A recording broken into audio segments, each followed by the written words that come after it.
Welcome to About the Band. My name is Ryan Bynack. With me, as always, is the skank and pickle herself, Abigail and Levy. She's wearing a real big fish hoodie. Abby, say Hello to the people.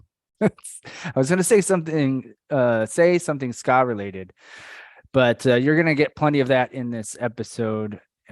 He's much more than that, but his name is Aaron Carnes. He wrote a book called In Defense of Ska. He hosts a podcast called In Defense of Ska. He is a ska historian, and it's just, we're so happy to connect with him. We've been following his work forever, and this episode is fucking incredible. Ladies and gentlemen, Bothering the Band with Aaron Carnes.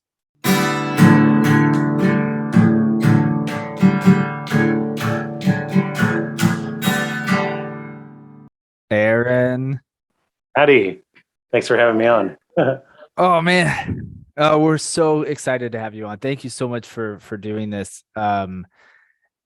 This is a long time coming, and we both kind of freaked out and virtually high-fived when you agreed to do this. Because we've been following you. I think you started, before us, and we've been following you throughout your whole journey since the book and the podcast and the whole thing. So we're happy to have you on Bothering the Band, Aaron Carnes. I'm happy to be bothered. Abby and I were just talking about pens. Are you particular about pens? I like, here you go. I know nobody can hear this, but nobody can, when I'm showing up, but yeah, this is the kind of pen I use. It's like it's a point one. It's not, I don't know the names, not a roller, but it's got to be a fine point. Mm-hmm. Yeah. And I carry like a box of like multicolored ones. So I feel like purple or green or whatever. That's just how. The answer is yes. Yes, I am particular. And we're back. Call in, folks, if you have an opinion. So the answer is yes, you are particular about pens. Yeah. I used to, I write using my computer now, but in my 20s, I was very much into writing fiction before I got into journalism. And I used to handwrite all my stories. And I really liked, the sensation of it. And you can kind of feel the emotion of it a little stronger. But eventually you can't, there's only it's just a lot of work to write with your hand, and then B, you can't edit it. So that's why I stopped doing it that way. But I did enjoy, there was an experience I enjoyed about it initially. And do you have good handwriting? No, I have horrible, just horrendous handwriting. Yeah. I have terrible handwriting. My daughter is left-handed, so it's just, when she writes, it's all over her arm. Yeah. Are you left-handed or right-handed? I'm right-handed. Thank God. We'd have to boot you off this pod. Oh yeah. No, I'm just kidding.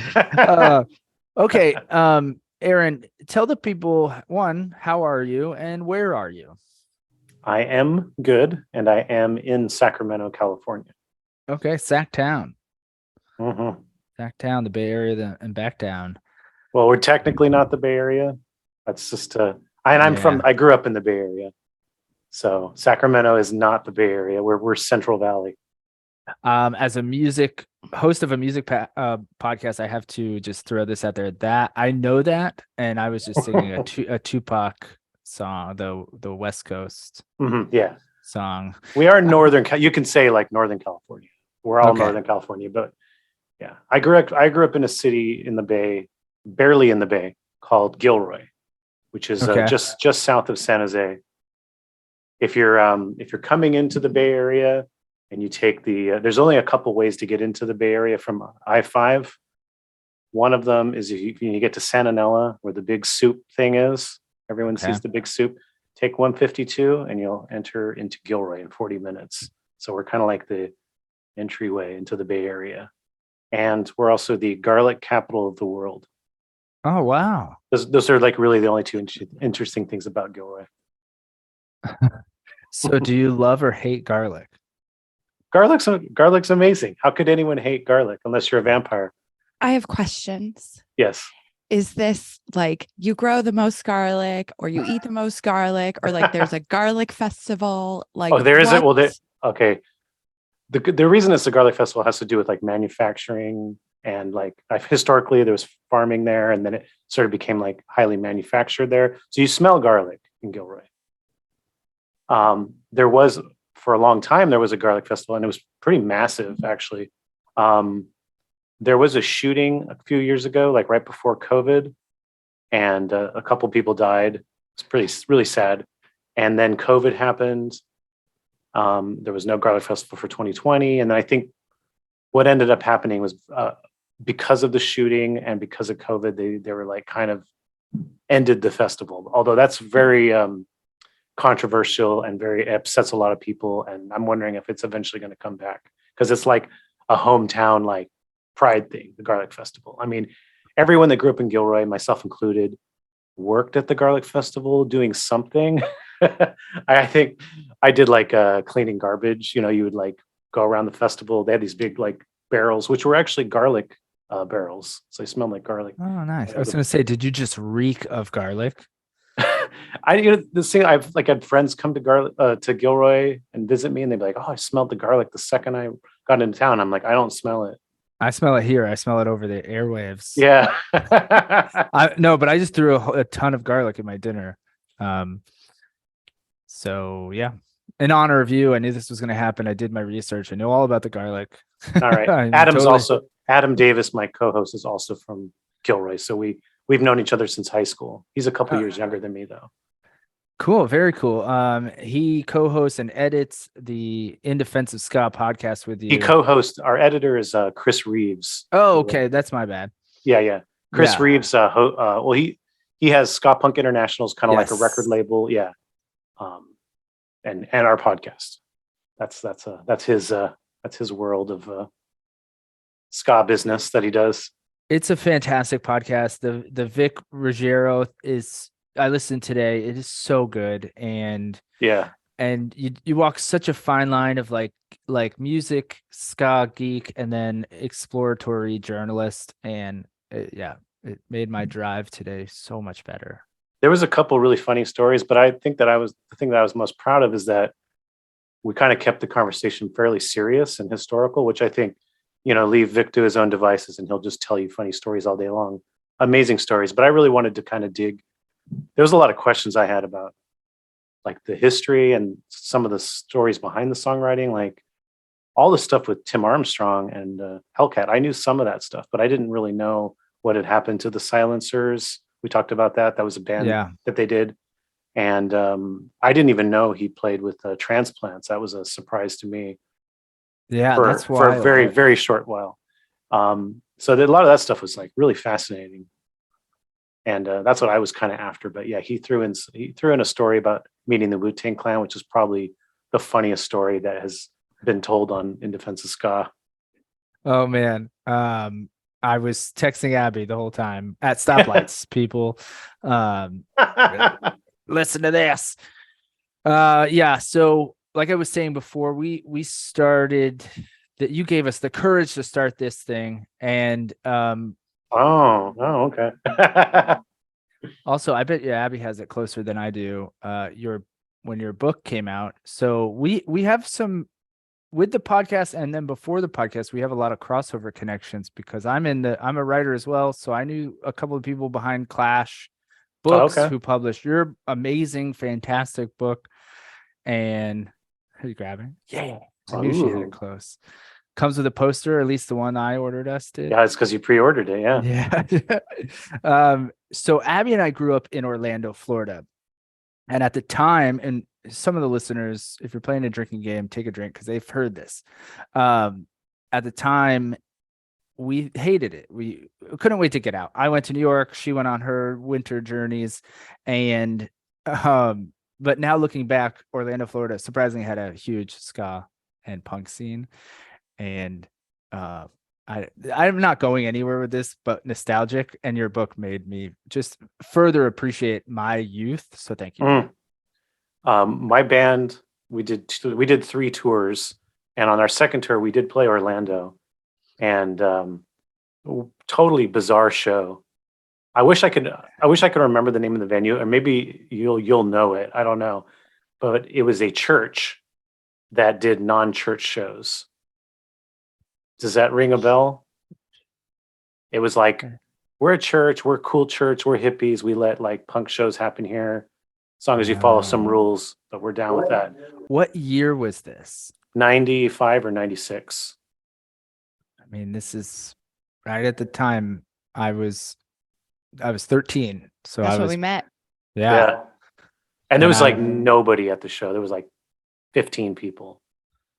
But yeah, I was like, we went all the way. We went all the way to Orlando, and then came back up kind of a little higher through the, or Arkansas and stuff. But yeah, that was our furthest out show, and I just remember going, what a weird show that was. But that's proof that those 15 kids there were so excited. You made the trip for some reason. Yeah. Because you can only, especially driving, you can only go one way into Florida and the same way out. Yeah. But yeah, looking back, we saw so many great shows, man. We were talking about recently the Ska Against Racism tour came through there. I had to hunt down shirts for that years and years and years later. But yeah, Florida. I don't know. Thanks for coming. So let's go back. Sacktown. Are there any? You're the second person to be from or live there on the pod. His name's Trey Burt. Shout out Trey Burt. He moved to Nashville, of course. Are there any bands in Sacramento that are need a shout out? Doing well? Should we look them up? What's your guys' take on the highly polarizing Hobo Johnson? Abby's going. I have no opinion. You don't know. Hobo Johnson's a rapper that kind of like, I guess you could say like emo rapper that came up and blew up. Is it like 2018, 2019? No, 2018. And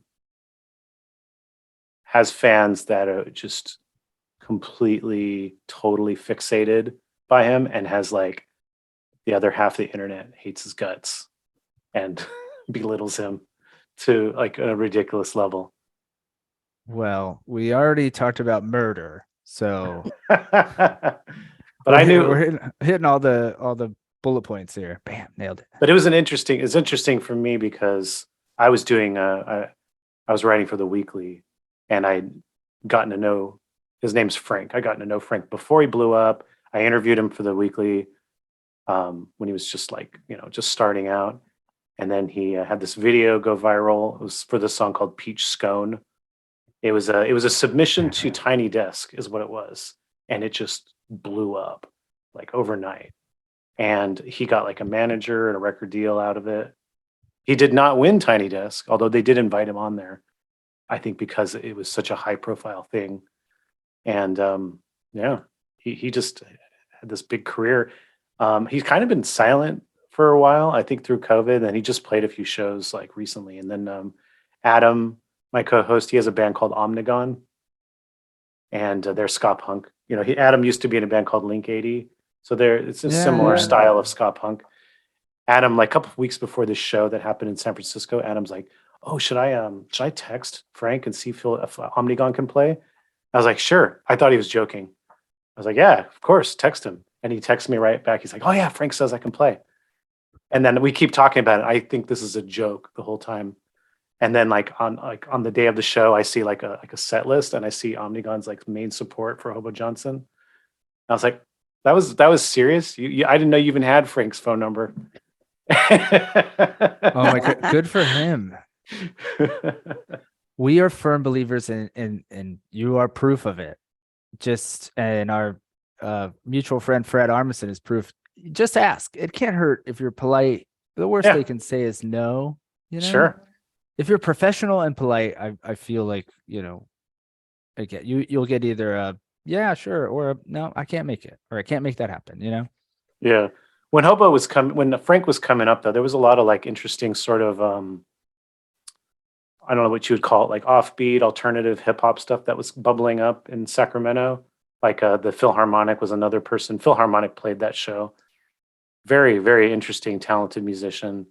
Also, right before Frank blew up, there was a rapper named Mozzie who got real big in Sacramento, but he was kind of more of like a more of a gangster rapper. He was like he got so much attention as being sort of a return to form of like gangster rap's back. You know how they always do that with rock and roll.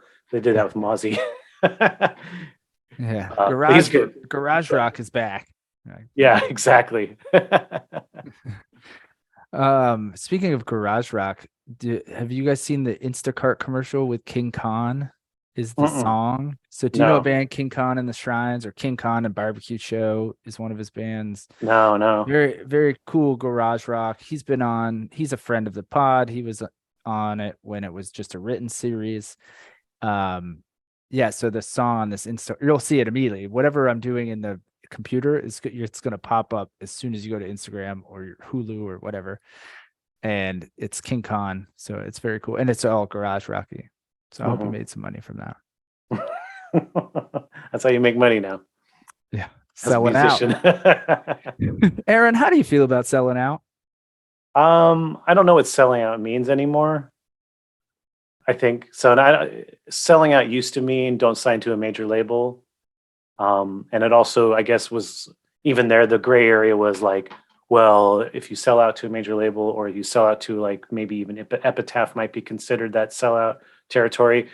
The real test was, are you still playing the music you always were playing? Do you have integrity as an artist? So maybe you signed to Warner Brothers, but you put out like a punk rock record that's still in line with what you were doing. Or maybe you didn't. Maybe you're trying to make a pop record. So those were sort of the lines of sellout, 25 years ago. What does it mean now? Major labels don't really have the power they used to have. I don't think they have the symbolism that they once had. Making money is a lot harder with music now. I think people who are younger than us, I think, might view like whatever you can do, if you can make money playing music, do it, because you're probably music's going on Spotify and you're probably not making any money off of it, and people aren't buying albums in high quantity anyways. So if the way you keep your band going is by selling a few songs to commercials and licensing them to movies and whatnot, I don't know. I mean, maybe that's just what you have to do if you want to make music your full-time gig. Because even touring used to be sort of like the one last final way that musicians could make money, but I think that's changed too since COVID and the inflation and all the other issues that have come about from it. So I guess what I'm saying is, I don't know, I guess it's like a means to an end. I mean, I don't think that there's like, it used to be that, oh man, you're just trying to get into it for the money. I just don't even think that's really much of a path anyways. It's more like, can you survive? Can you figure out a way to make money? Then I guess if you care about your music that much and you do that, that's great. Yeah, it's kind of like a double-edged sword where artists have to work harder for less money, and but they have more control, more creative control on their side. The real debate now, the debate in our generation was selling out. The debate now for younger musicians and fans is what the band stands for and what the band supports. So if a band has somebody, like the worst case scenario is like, let's say you have a band member that sexually assaulted somebody. Yeah. And you like don't do anything about it. You support them. You don't kick them out of the band or whatever. That's, I would say, more like what the real debate is now. And that's the kind of thing that fans will have very strong opinions about. Yeah, I was going to say, and it's half joking, half not, is that I think the new selling out is if you give your song willingly to some sort of political campaign, either side, living on a prayer. Maybe. I mean, it makes me cringe a little bit, even though whatever I vote Democrat, it still makes me cringe a little bit when an artist goes all in on like a campaign song for the Democrat Party. It just still feels a little like, ugh. Yeah. Yeah. Like I was just about to make a Fugazi joke, and know that the joke was there. I just couldn't make it with my words. All right, so let's get to the important questions here. Oh, okay. I had these further down, but we're going to do a couple rapid fire to just ease on down the road.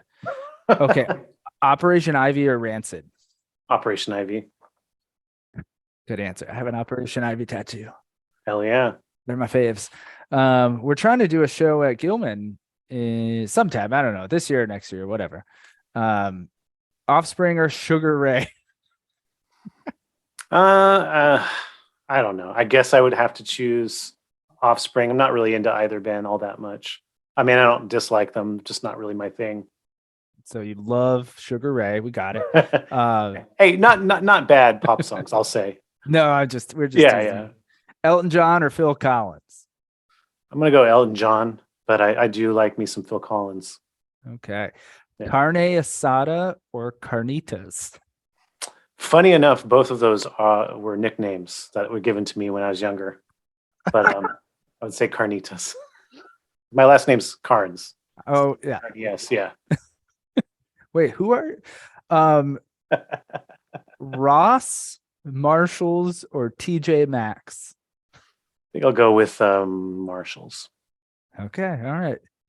There's no it's a right answers. very soft opinion. You went right in the middle. I like it. And that was our. Oh no, I have another one. Vans or Converse? I guess I'll go with Vans, but I think that's more of I guess the branding kind of just seeped in my head a little bit. Yeah, I got it too. I'm wearing Vans. Abby's probably just took her Vans off, but she is wearing a Real Big Fish hoodie.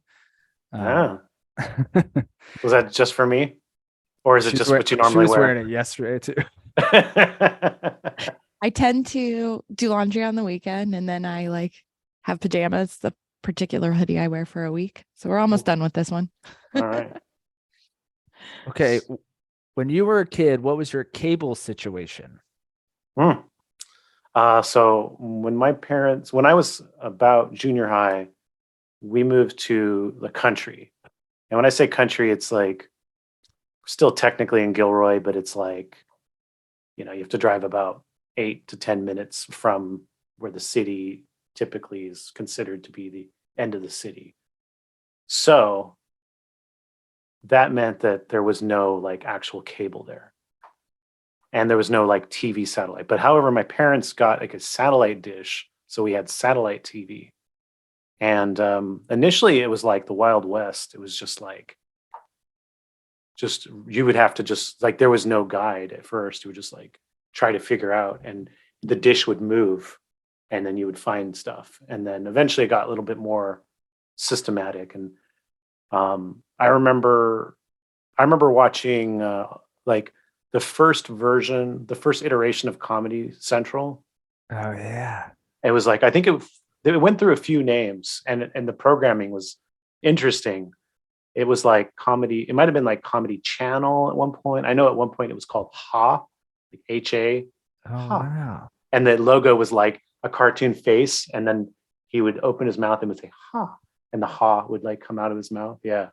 Amazing. Yeah, and then eventually it became Comedy Central. But it was they just had these long talk shows where they would just have these people hosting these 3-hour shows where they would just be riffing, having guests, watching programs and commenting on it. And for some reason, I like that a lot. We are probably the next iteration of Comedy Central, that age, because we've talked about this on the pod, where I think we came home from middle school and high school and watched comedy, but there was a lot of stand-up. Yeah, a lot of stand-up. I think that was, yeah.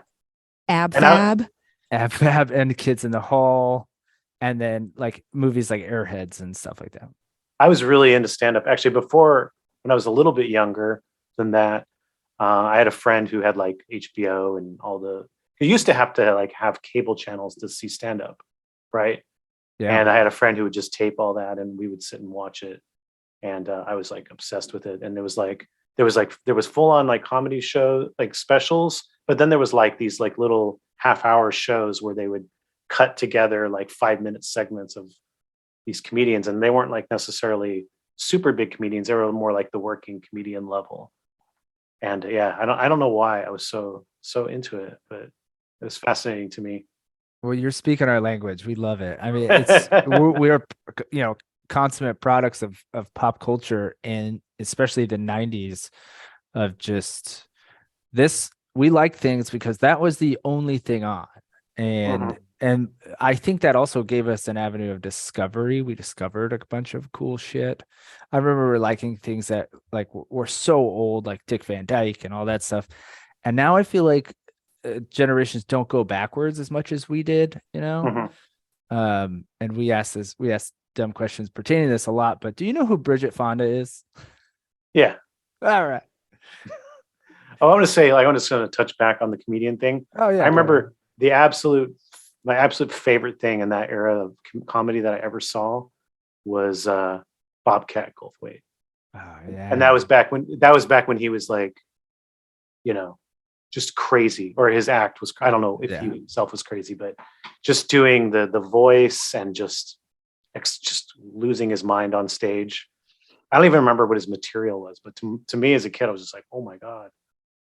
We should all go back and watch some old Bobcat stand up. Gotta write this down. He spends his weekends on NPR now. Yeah, I know. It was he kind of gradually lost the voice. Like he kind of was like did like a soft version of it. Then he just started talking like a normal person. That was really weird for me to hear him talk like a normal person. Yeah, I remember that as a child. Yeah. He's crushing it though. He's like directed a bunch of stuff, and oh yeah, he's still out in the pop culture like zeitgeist. Yeah, I like his movies. What's the one he did with Robin Williams? I don't know. It was the one. The premise is his son was doing like autoerotic asphyxiation, and he dies right from it. And so Robin Williams just decides to pretend or tell everybody that he died from suicide because he's embarrassed. And his kid's like a little shit. Like he can't stand he's just like a little spoiled brat. And so he writes a suicide note, and it's this beautiful suicide note. And everyone like thinks this kid's amazing and just holds all this like vigils and honors for him. And eventually it just drives Robin Williams crazy because he just can't stand that everyone thinks he was this awesome kid. World's greatest dad. That's it. You got it. What the fuck? How have I never heard of this? Or it came out, I know it, and then they didn't market it correctly like you just did. There's a scene near the end of the movie where Robin Williams is like running and like, I don't remember why, but he's like taking off his clothes and he's jumping in the pool. But they play Under Pressure to that segment, and fantastic. One of my favorite songs already, but I feel like the best usage of that song in a movie is in that movie. Like it, because that song has a pretty intense like emotional element to it, especially when Bowie comes in. Yeah, it's well placed. Chills. Yeah. Well, it looks like we're gonna have to watch this film. Just blew my mind. Goodness gracious. Now how do I follow up with that? We were talking cable. I love a good movie recommendation. Okay. If you had to live in one chain pizza place, Papa John's, Pizza Hut, Domino's, something like that, which would you choose for the rest of your life? I might go with Round Table just because I have like nostalgic sort of memories of Round Table. There was like a Round Table in Gilroy, and it had like a full-on arcade and like after soccer games, that kind of thing. It was like the go-to spot for like post-soccer game gatherings and stuff like that. So that must be a West Coast thing because I've never heard of Round Table. Yeah, I guess it is. Yeah, I mean, they're still around. There's one near where I live, and we occasionally will get some, but it doesn't like live up to what I remember it as. And I don't think they even. Yeah. No, I was gonna make a joke. Sugar Ray is playing the whole time that you live there. Hey, that's fine. I can handle some. And it's just the 4-post bed song, whatever song that is. Uh-huh. Every morning. There's a halo hanging from the corner of my girlfriend's 4-post bed, right? Is that Nailed it? it. Okay. Yeah, nailed it. And that girlfriend must be killing it. 4-post bed. That's like aristocracy, regal. Okay. Who does your taxes? I do most of my taxes, and that's what I've been doing today, oddly enough. And then I use an accountant to finalize it. I highly recommend people use an accountant. Well, at least in my case, because I have freelance. Mm-hmm. I've done freelance writing. Now with my book, it's essentially the same thing. You have income and you have expenses. I prepare everything and give it to him, but there's questions. I don't always know if this is a acceptable write-off, and he signs off on whatever, says no, you can't write this off. Then he bears the liability as well. So I'm just saying, like, if you have a job and you have that's your only source of income, then you can just do it yourself. But if you have any sort of thing where any kind of freelance thing or business thing, you got to use an accountant. I'm on a little like tirade right now. You got to use an accountant because it'll maximize your ability to write off things, and you won't accidentally write off things you shouldn't be writing off. I have an accountant as well, and I hand her a bag, like, one of those gallon Ziploc bags of receipts and just notes and Post-it notes. And I go, you make the best judgment. Okay. I'm a much better client. Yeah. I give him like a nice Word document, just full of information, just lay it all out there. I made a stamp of my signature. I go, just do it. She could rob me blind. I don't have any money. Every so often, your camera zooms in on you, and it's always timed perfect. Are you hitting a button? No, it's automatic, and I don't know how to turn it off. I've been trying to turn it off lately because it's if you're having like an actual serious like Zoom meeting with somebody you don't know very well, it seems like you're doing this dramatic zoom, and I'm just like, God, and I have to say something like, it's my camera. So it's people listening. It's a slow zoom. Like picture like a Hollywood film. And it's the scene where the dramatic actor is in the middle of a monologue, like an emotional monologue. And that camera zooms in ever so slightly to emphasize. That's exactly what my camera does. Yes, but it's right when you pause. Okay, I think you'll like this question. Maybe the best question ever. What is more dangerous, skanking while eating a pickle or plugging in a plug with mustard on it? I don't know. Is a plug with mustard? I mean, a plug with water. I don't know I assume that must be dangerous. So I'm going to say the plug with mustard, but there might be properties in the mustard that neutralize the water in it. So I could be wrong. I don't think skanking with a pickle is particularly dangerous. You're eating the pickle though, and you're really having a blast. I feel like you could skank with a pickle and not have an accident. And what's the worst that's going to happen? You just fall over. You drop your pickle. You drop your pickle. Yeah. Okay. Pickles are really inexpensive, so not the worst problem. Yeah.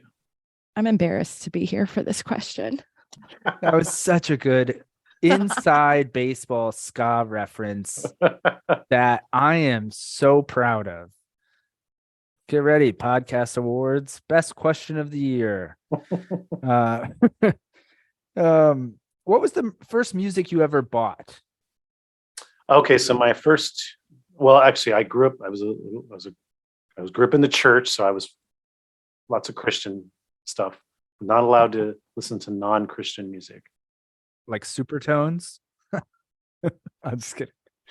No, this is before then. This is by the time Supertones came out, I was well out of the Christian stuff. So, we're talking like Petra. We're talking like Michael W. Smith. Like late '80s Christian music. Golden era. Yeah. Well, yeah. Amy Grant. Yeah. I guess she was still in the Christian music scene at that point. Yeah, Amy Grant. I saw DC Talk live. That was definitely funny. I did not like them at the time. I thought they were horrible.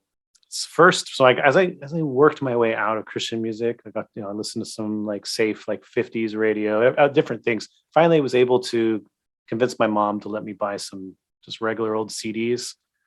My first two CDs were Tom Petty. What's the name of that? It's the album with Free Fallin'.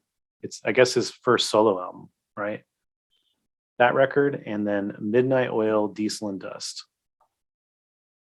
And I stand by it. Both great records. Yes, both amazing. But what's the Abby? If you want to look up that first Tom Petty record, now I'm so curious. Full Moon Fever. Full Moon Fever, yeah. After that, I started getting into what we would call alternative music, I guess. This is early 90s. I discovered a radio station in the Bay Area called Live 105. It's based out of San Francisco. It was this was before, so pre-Nirvana, there was alternative rock stations that were truly alternative.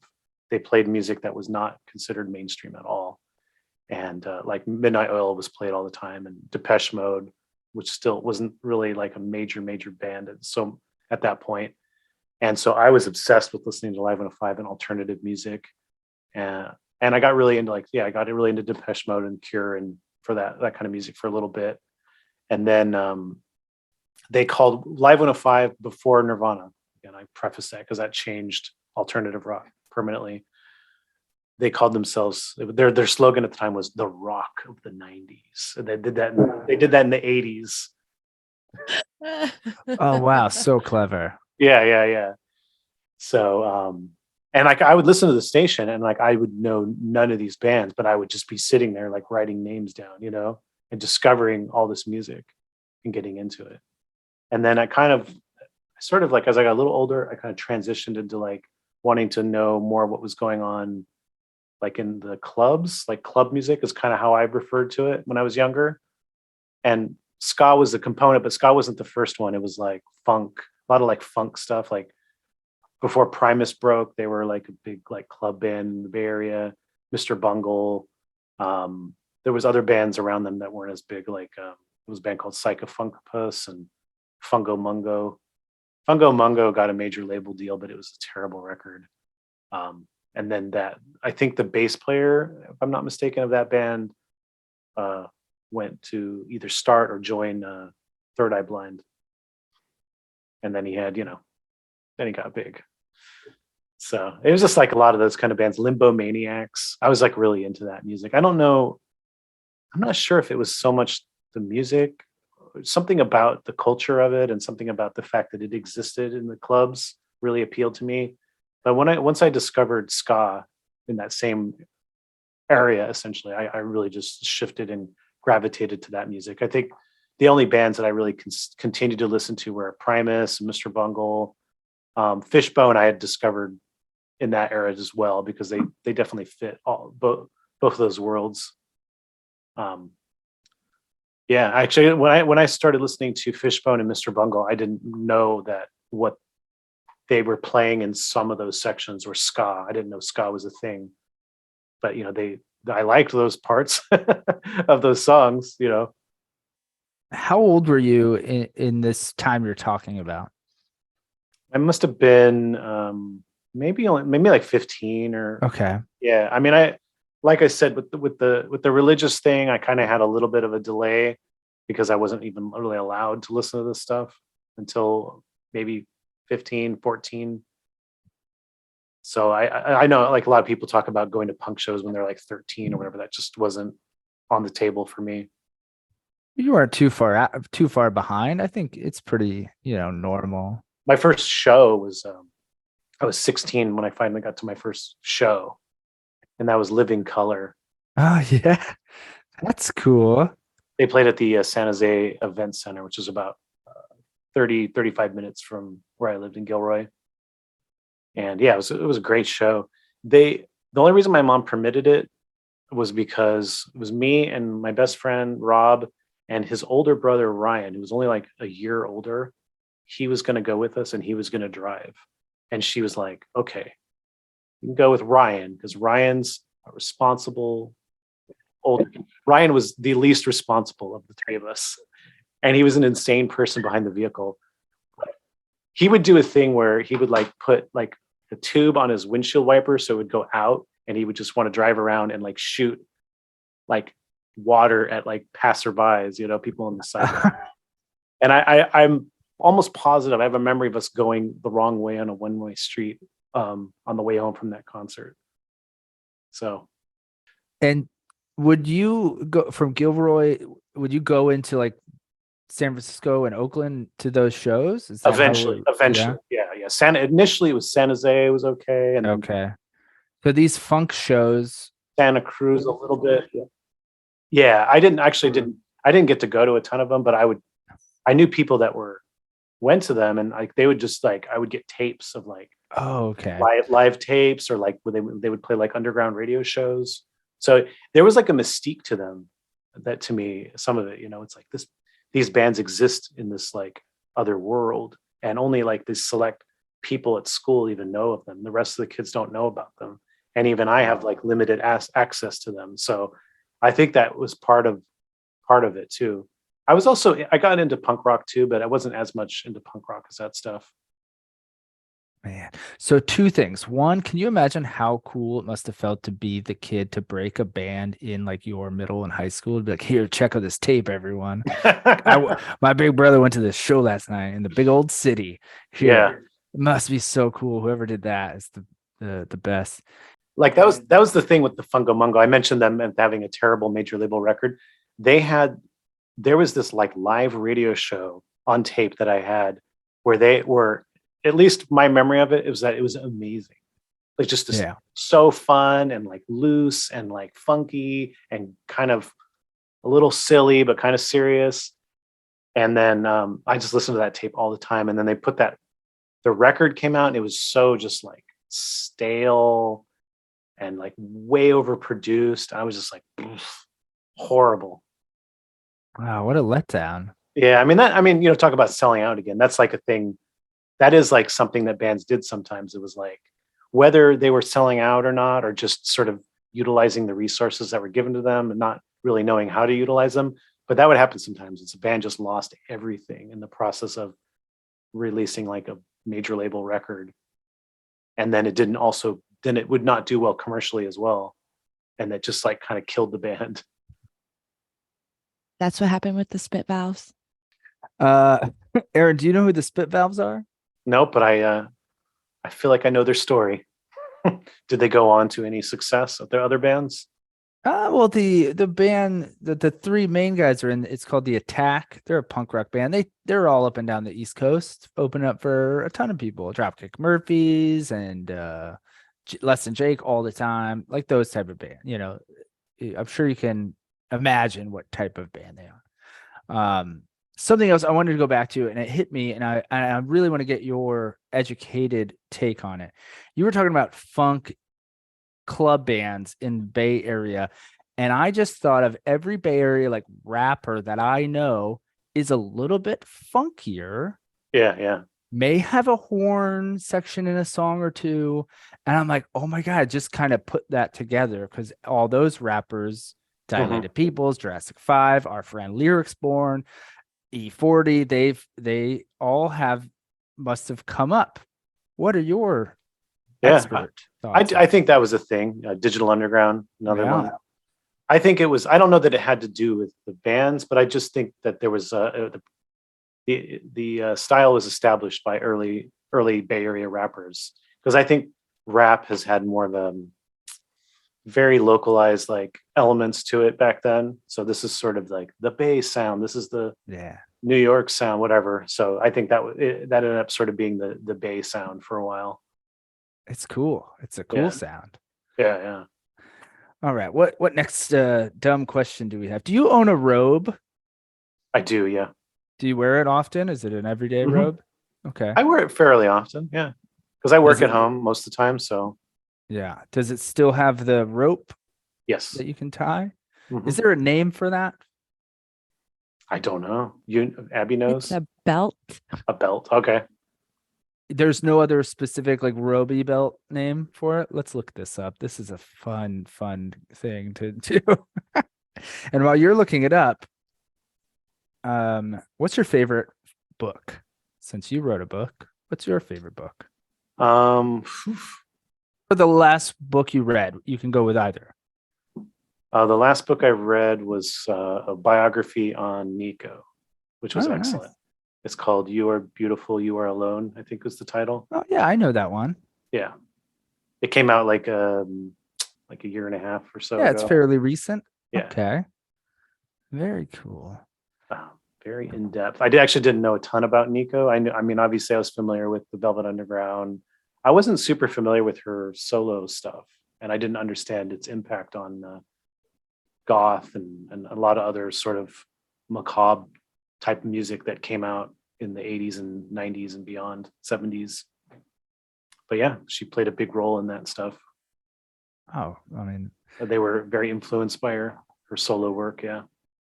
How do you buy a lot of books? Abby and I have the same joke where I have a stack on my nightstand or whatever, and it never gets any lower. Mm-hmm. Yeah, I do buy a lot of books. We can play a fun game. I'll show you it's not that big because I have a stack of books, then I have a list. Oh, I list love is it. huge. Love lists. That way, yeah, but I'll show you the ones I have.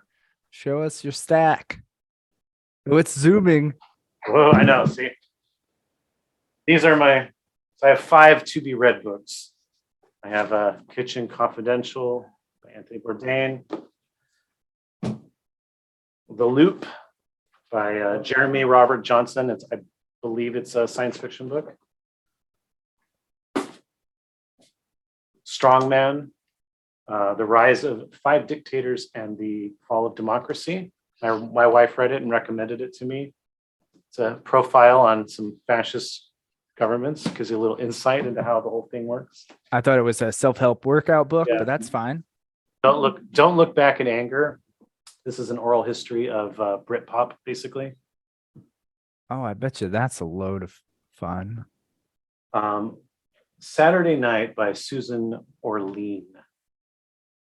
I believe that she was very curious about what people did with their Saturday night in different parts of the country and explored that topic by traveling around. That's the premise as I understand it, but I mean, it might be a little different than that in practice. Writing some of these down, like I need more books. So many music books too. I have to read. I'm reading right now an oral history of the making of Clueless, and it's loads of fun. Oh yeah, you got to tell me. Did they get into the Boss Tones part of the? They do. I'm actually just they're starting to allude to it, and they're getting ready for the scene to shoot that scene, and they were going to do it outside at a quote unquote frat party, but it was like June gloom.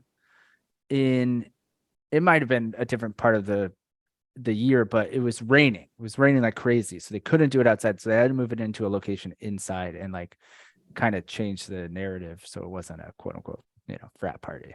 It's just I can't remember. I have some notes on that though because I had interviewed Nate Albert, the original guitarist, and he told me a little bit about that whole experience.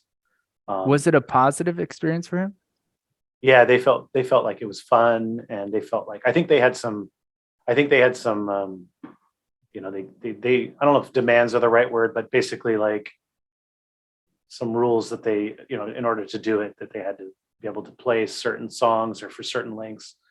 So I think there was some negotiating that went on so that it would be like worth their while. And I think it really actually did have an impact on their visibility. A lot of people have told me that they, of a certain age, discovered ska or Boss Tones through that movie. And that was before they had a legit hit single too, because their one legit single was Impression That I Get, and that came out 2 years later. Yeah. Oh, in my head, I thought it was like 10 years later. No, just that's wild. Well, see, Clueless came out in 95. Ska was just kind of starting to creep into radio, but not in a significant way yet. So then starts to come out a little bit more in 96, and then 97 is sort of like the year where you see most of the sort of mainstream ska stuff happening. This is one of the most important questions, and I need you to be honest. Are you sick of answering ska questions? I'm not actually. I mean, I talk about ska on my podcast every week, so. I know, but like, well, let's say you're cornered in a kitchen. and some weird relative goes, "What are you up to?" Oh, I mean, if I was to have conversations with people that knew nothing about ska and I had to start from the beginning, yes, that would be kind of taxing. But to have like conversations with people that at least have a basic understanding of what ska is, yeah, that's fine. Yeah. And then follow-up question. When ska broke in like 96, 97, like you were saying, were you like us, where we were like, oh yeah, we know all these fucking bands for years? Were you like snobby about it, or were you? Yes. Okay. I hated it. I hated the mainstreaming of ska. In fact, No Doubt, when No Doubt broke, I was like, I was so angry about it. When I'm Just a Girl, I can remember I'm Just a Girl, because I was really into No Doubt like years earlier than that. And it was strange because I kind of understand some of the history now. They like released the album before that, like 3 years earlier. And then it kind of seemed like they disappeared. They would roll through town occasionally, and then all of a sudden they release Tragic Kingdom, and they start having hits on the radio. I now know from studying this stuff that they were trying to make that record for a long time, and were having lots of battles and struggles. They recorded it in multiple studios. They were having like lots of tug of war with the label about it. One thing that they wanted to do for that record that they were not able to do is that they wanted Steve Bartek from Oingo Boingo to produce it. Oh yeah. And I was just actually talking about this online recently. The guy who produced the record was I can't remember his name off the top of my head, but he's the one that had that hit single in the 80s, the one that went, "Nobody gonna slow me down, nobody gonna hold me down." Yeah, that guy. Got to keep on moving. It's like a little bit of a ska flavor to that song. Yeah, it's like a reggae like tinge. Yeah. So Break My Stride. Break My Stride is the name of the song. You're correct. And I was reading an interview with that guy recently, and he basically, the interviewer was like, "Oh my God, you had like you had this ska tinge song, and then you worked with No Doubt, who were like ska band or whatever. How was that like?" And he's like, "Oh, I basically really tried to encourage them to move away from ska as much as possible." Granted, I think they were already on that course before him, but I still wonder what a Steve Bartek produced Tragic Kingdom would have sounded like. Because got to go to the alternate universe. Yeah, although I like Tragic Kingdom, don't get me wrong. I think Tragic Kingdom's a great record. I love Sunday Morning. That Sunday Morning song is amazing. But yeah, so we were of the ilk where we didn't like I don't think I'm so protective of the bands I think are underground and I like, but back then I was like, I've been listening to that band for forever. Yeah, I was just, I don't know if I used the word sellout, but to me that's essentially how I felt about all the ska bands that were on the radio. Yeah, I wasn't a fan at all of the music breaking into the mainstream. I didn't like it. I didn't like how it was being presented. I didn't like people jumping onto it. I think my opinion now is that I haven't gone like the other way per se. I don't hold any issue with the bands themselves. And I do understand that a lot of people who are a little younger than me discovered ska through it being on the radio, and that some of them continue to be fans and supportive and would dig deeper. But I also think it is tricky when you have a 90s mainstream sort of system presenting a genre to their audience, and they're not going to do it justice, and they're not going to do it well, and they're going to always frame it as a trend. They're going to frame it as like, this is how you do it. And ska is so complicated especially by the 90s, like it had gone such a long history of not just starting from Jamaica and then going to two-tone in England, but just the journey that it had in the US for like 15 years before that was very complicated. There was just the traditional and the punk ska, and then all the different flavors, and just the way the scene had evolved in the US. It was just a weird thing. And I do think that the reason that like I would even need to write a book in defense of ska, or try to explain to people that this music is like worthwhile, these bands and the scenes worthwhile, is because of it becoming an MTV thing for like a couple of years. People just got the wrong idea about the music. Like the idea that it was this goofy thing, that the music like centered around goofy bands and goofy fans that all dressed silly. That existed, but the fact that the idea that it was like the primary scene, that was because it was a mainstream phenomenon. And that was the vision, that was the idea that people got from seeing it on MTV. Yeah. Carson Daly. Scotterday or whatever it's called. What's weird is like the Boss Tones kind of got even lumped into that. And because they wear plaid, and because Impression That I Get is kind of such a produced pop song, but they were such a like vocally anti-racist band, and they would take anti-racist action on tour with them, even while they were like MTV alt rock sort of stars.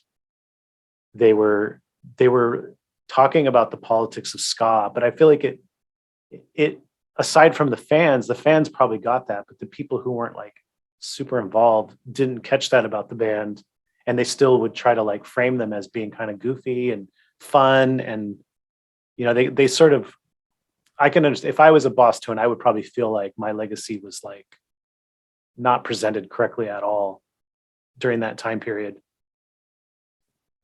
Yeah, I think what us included, the fans, hold on to is the fact that we know if you're in, it's like you're in a secret club, you know, and you're like, yeah, let the squares make fun of it. And I'm using like colloquialisms from the 50s or whatever, but you get my drift. Yeah. So important question. And especially before we wrap it up, why do you think, and this is just, I would love your opinion on, why do you think punk and ska are so intertwined? They were inseparable in my youth. Mm-hmm. And I have my own opinions, but I'm curious what you think. Well, I think that it was always in the cards, because two-tone ska revival specials, ska revival was really a infusion of 70s punk rock and Jamaican music.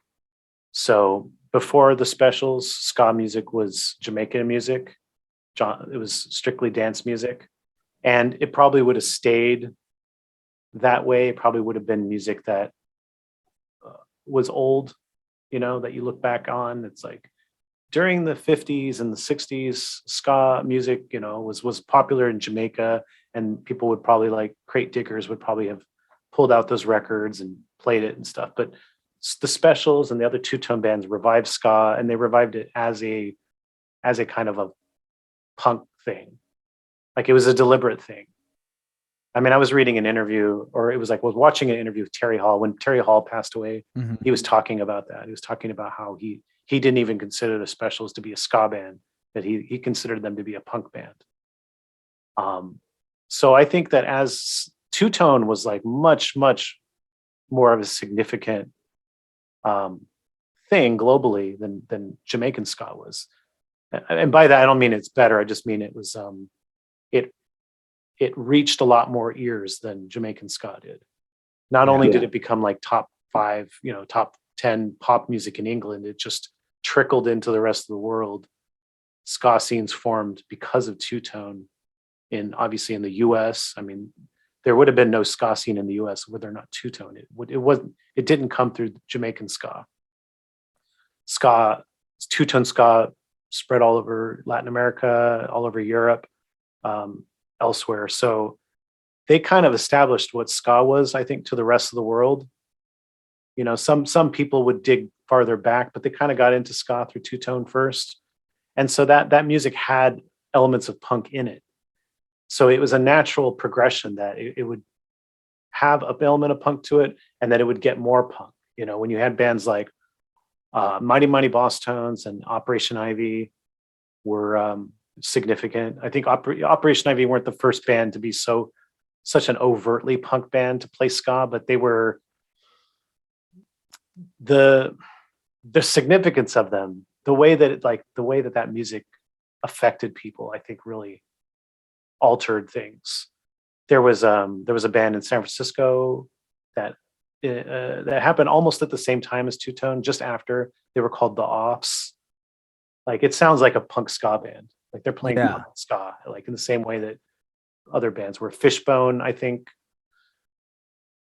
Fishbone, like Operation Ivy is more of an overtly punk type ska thing, but Fishbone is like they took ska, like two-tone type ska, and they amped it up to a higher degree. It was faster. It was more energy to it. There was a band in Spain called Cortado, I think. Cortado. They were like an early, like predated Operation Ivy. Sounded kind of like Operation Ivy. What's the other band I'm thinking of? Not Citizen Fish. The band that Culture Clash. Is it Culture Clash? Yeah. Citizen Fish is an important band, but before them was, I think, Culture Clash or Cult. Yeah. Anyways, if I'm messing up the name, sorry. You get what I'm saying. The band pre Citizen Fish, they are doing like pretty, like, you know, a mix of ska and punk rock and stuff and reggae. So yeah, I think, you know, the reason. So I'll go a little further, a little deeper. The Specials initially, Jerry Dammer's vision for the Specials was he wanted to marry reggae and punk rock because reggae was popular in England, and the politics of reggae and punk rock had like some similarities to it and some overlap in fans, but he could not like really make the styles work together vibe wise. They were just too dissimilar. I mean, Bad Brains did their own thing, but there was like they had super chill reggae songs and then super fast hardcore songs. That's not what Jerry Dammers was trying to mix. And so I think he realized that, you know, the ska music had the energy that could mix with punk, and he could still, like, you know, use reggae and rock steady and the politics of that was happening in both those music. So they just fit. Man, I could listen to you talk forever. Yeah. You have a very relaxing cadence. It's very, I just feel like I downloaded some learnings in my head. It's so, you give these very profound answers, and then I look down and I have like a super dumb question just staring right like, back. What's my favorite smoothie or something like that? What's the worst thing you could put in a smoothie? Is that a question or? No, it's not. Okay. Blue cheese is the answer, though. Blue cheese dressing. Do you have any Warped Tour horror or glory stories?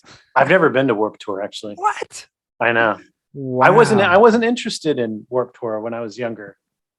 It's weird because we've had Kevin Lyman on the show, and I've learned a lot about Warped Tour, not just from him, but studying this stuff. And I just never been. Fantastic, man. Yeah. It had the years I went, it was something special. At least in my dumb, you know, brain. I, you know, was given like $20, and I came home without the $20. And I remember, and this is at the fairgrounds in Orlando, like black boogers. I remember I had so much fun picking my boogers. What years did you go? I went, I'm gonna guess like 97, and I would have to really think or look back at some journals or something. 97 to 2002. Do you know? Here's a fun fact, but I'll ask you, see if you know the answer first. Okay. Do you know which year Warped Tour sold the most tickets?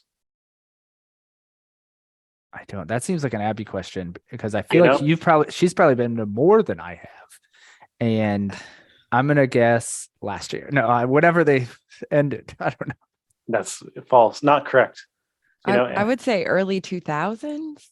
Okay, the correct answer is 2005. Oh wow, yeah, that makes sense. The reason is that Fall Out Boy and My Chemical Romance were on, and that happened right when those two bands had hit singles blowing up. Yeah, I was saw a that little one old in for that by that time. Were you at that tour?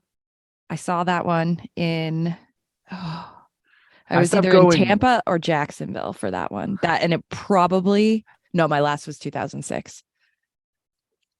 Mhm. So yeah, I went to either Tampa or Jacksonville for that one. Well, Abby, I think you could speak to it. It's at when it took that hard like screamo turn.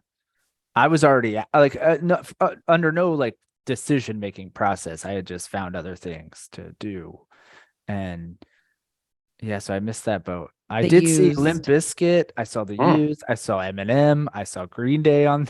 I saw Eminem. Specials. Oh yeah, that's right. 98, I think was the year Specials headlined. Yeah. Yeah, it was big time. I should have worn my special shirt. So never been to a Warped Tour. Never been to a Warped Tour, I know. Are you gonna go to the Ska Punk International in Austin? I wish I could. It's too much of a trip for me right now. And I got some stuff coming up, like I got to save my travel money for. I totally get it. And this is just in case you wanted to give that a shout out.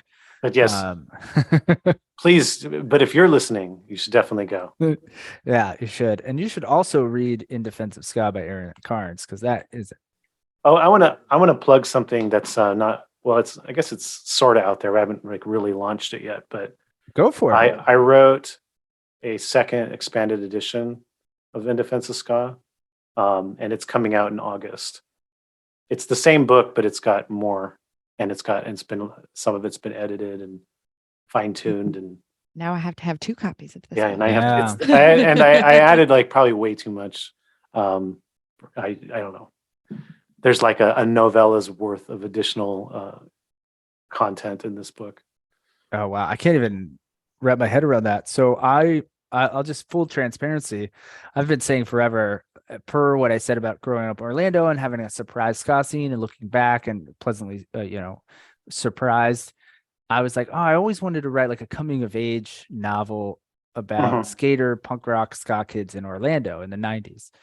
And then I read your book and I was like, I think I have to do this. It's so good. And it just gave me these like, like it reminded me, it brought back memories I had long buried. And man, it's such a good book. If you like ska, or just if you love any music and history and shit like that, it's so fucking good. I will say this for anyone listening, just to like, to further like promote myself in my book.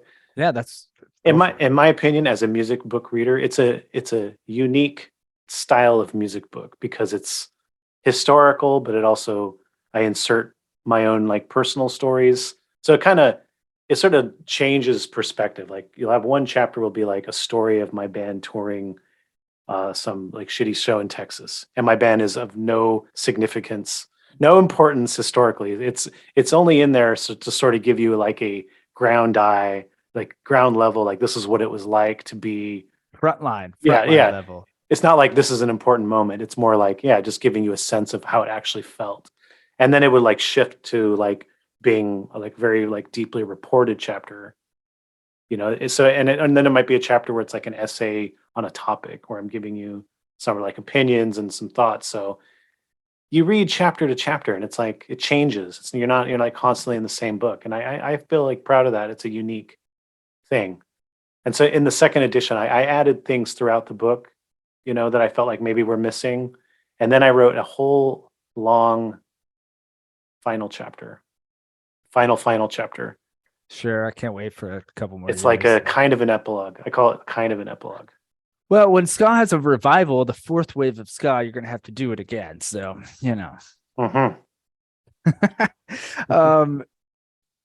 yes, the book has a very gonzo switchy narrative device that is great. It only adds to it. I love it. Abby Thank loves you. it. Everyone follow In Defense of Ska on Instagram and listen to his podcast. And the band you were talking about is Flat Planet, right? Yeah, that was my band in the 90s. Yeah. Okay. Very cool. We found some photos of you shirtless online. You're ripped. That's what the Strongman book is about that you mentioned. Yeah. Bringing it all back around. Bobcat Goldthwait is going to direct the In Defense of Ska movie. That'd be great. You should talk to him. I feel like he'd be down. If he's listening. He's a big listener. He's a huge listener.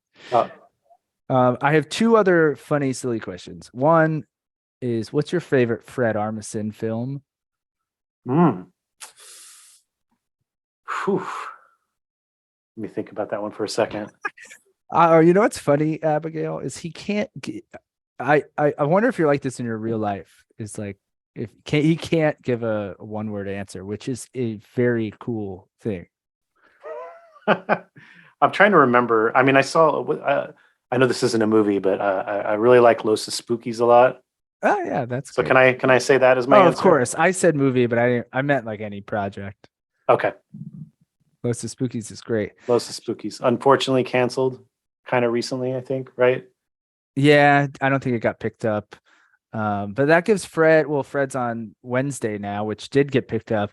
And but Fred, when you're listening, you were in a couple great bands. You should do Aaron's podcast. Yes. Well, I'll throw this out there. This is to Fred. We had John Bunkley from Gangster Fun, Detroit's first ska band. He told me that they used to play with Trenchmouth all the time, and that you stayed at his house multiple times. So I got to hear the story. I got to hear the stories. Oh, I love it. We'll make it happen. When's the last time you skanked? Let's see. I skank. I still skank when I go to shows. Awesome. You got to. I saw last ska show I was at was Slackers at Cornerstone in Berkeley, December. And I did a little bit of skanking. I didn't do a ton, but I did a little bit. You always got to do a little bit, even if you're 100 years old. I'm pretty sure I caught COVID at that show because I tested positive the next week, and then I tested positive the day I was supposed to go see Fishbone, and then I couldn't go. I wasn't that sick, but I couldn't go because I was positive. Nah, well, Abby's getting over it. She got it at some show not too long ago. What show did you get it at? Like Ben Harper or something? No, I got it at work. You got it at a No Doubt show? I did. I did. Aaron, if you could bother any musician, live or dead, who would you bother, and what dumb question in the vein of bothering the band would you ask them? I mean, aside from Fred Armisen? Whatever. Well, don't give away your questions. You're going to go. No, I won't give away the question. Musician, let me think.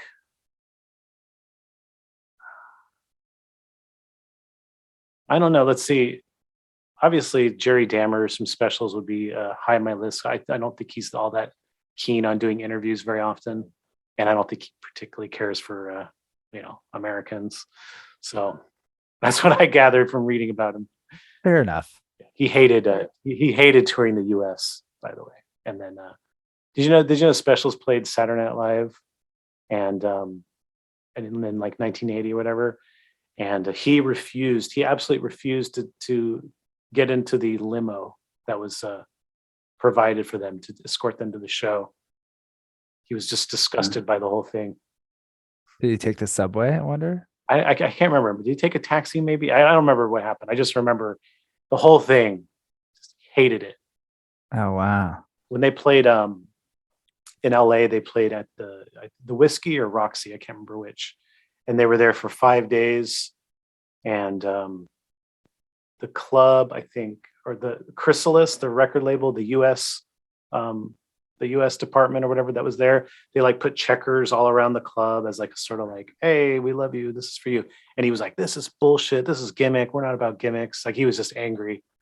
Oh wow! Stick to your guns. That's that's a definition of not selling out. Way to go. So I don't know that I have a question in there and everything I just said, but I'd love to hear his point of view if that's all true or not. If he owns any checkerboard like slip-on Vans or something. No, I'm actually seriously curious if he like legitimately just tested his time in the U.S.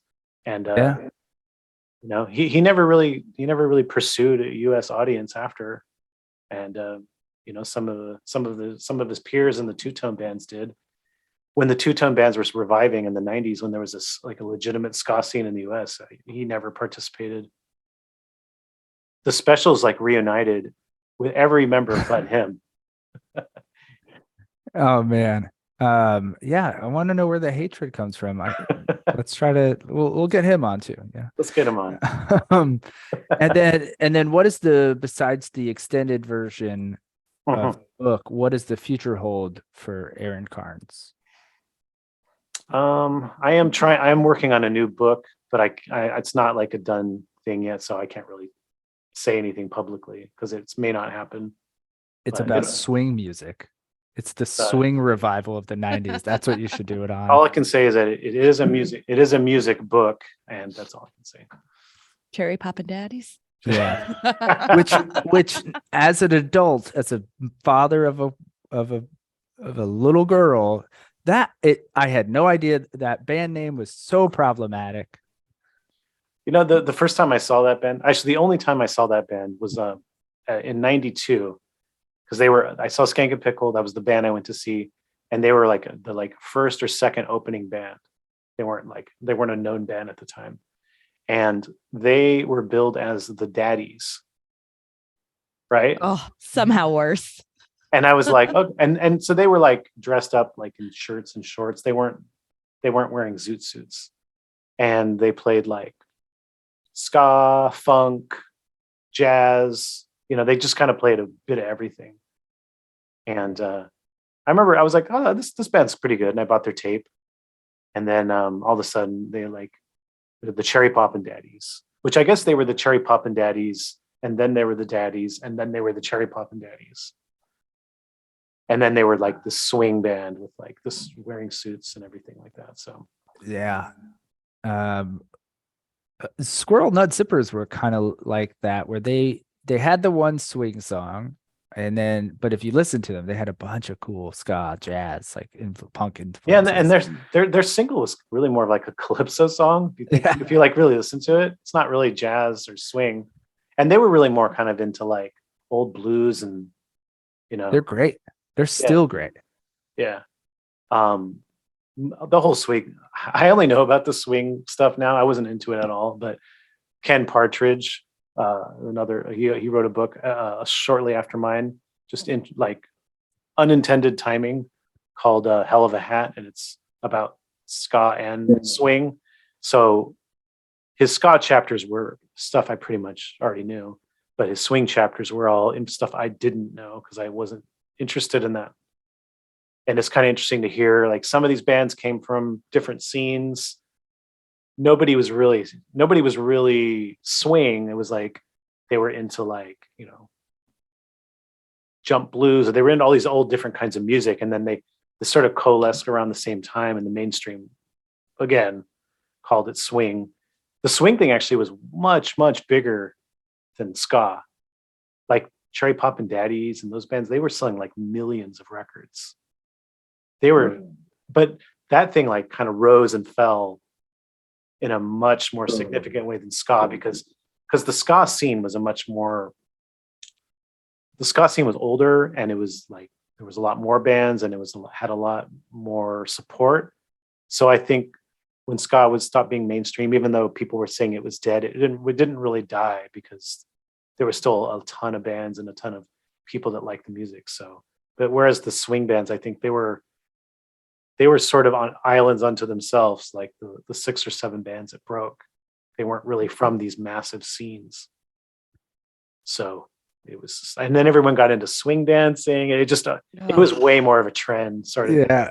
You're just further digging a hole that your next book is a swing book. So, okay, besides the book you can't mention, we can't wait to when that breaks, but anything else you got coming up or want to throw out into the world? I mean, I'm just I guess I have a few things I'm considering, but I'm a lot of it's I'm trying to see if this book thing is going to happen, because if the book thing does happen, my life's going to kind of revolve around that for a little while. Of course. So I have to kind of hold off on everything else. The second edition comes out in August. Podcast is still going. We're still just working hard to grow the podcast and keep getting, new and interesting guests. And so there's definitely a lot of energy going into that. Yeah. Well, we love what you're doing, man. And we're not the only one, because you're just killing it. And I have to ask, and I don't even know if we can make it happen. And can we put a Flat Planet song on this episode? Yeah, that's fine. You can play you can play whatever song you want, but if you want to play the song, there's a couple that I sing. So which ones? Which one do you want us to use? Well, there's two I sing, and you can choose. Well, okay, I'll choose. There was a song I sang that was on the Misfits of Ska 2 comp. That was probably the most out there song, and that's called Mr. Goodbuddy. I was not the lead singer, but I did sing that song. And I would, for that song live, our sax player, Jeff, our alto sax player, he would go behind the drum kit because he could play drums okay. And he would play drums so I could go in the front of the stage and be like the temporary lead singer and perform the song. And at church in Orlando, Florida. At church in Orlando, Florida, yeah.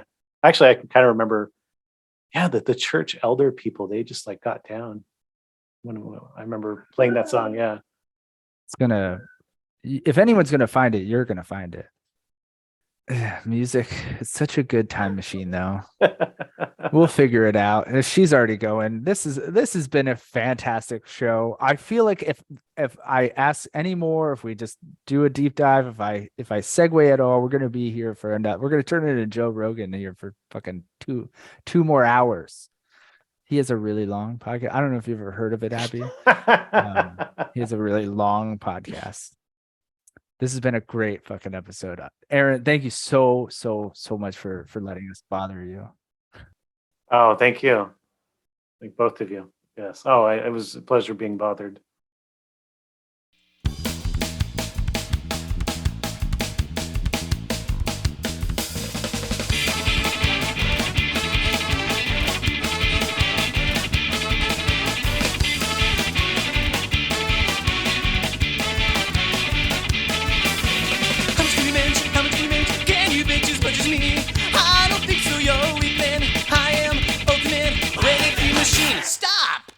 Me, or I'll let off some steam. How much you care, can you cut as much as me? Look at my arms, they are so strong, like boulders, because they seem and they just can't keep off me. Stop, don't mock me, or I'll let off some steam. Don't you wanna be like me? Don't you wish you were like me? Don't you wanna be like me? Don't you wish you were like me? Don't you want to be like me?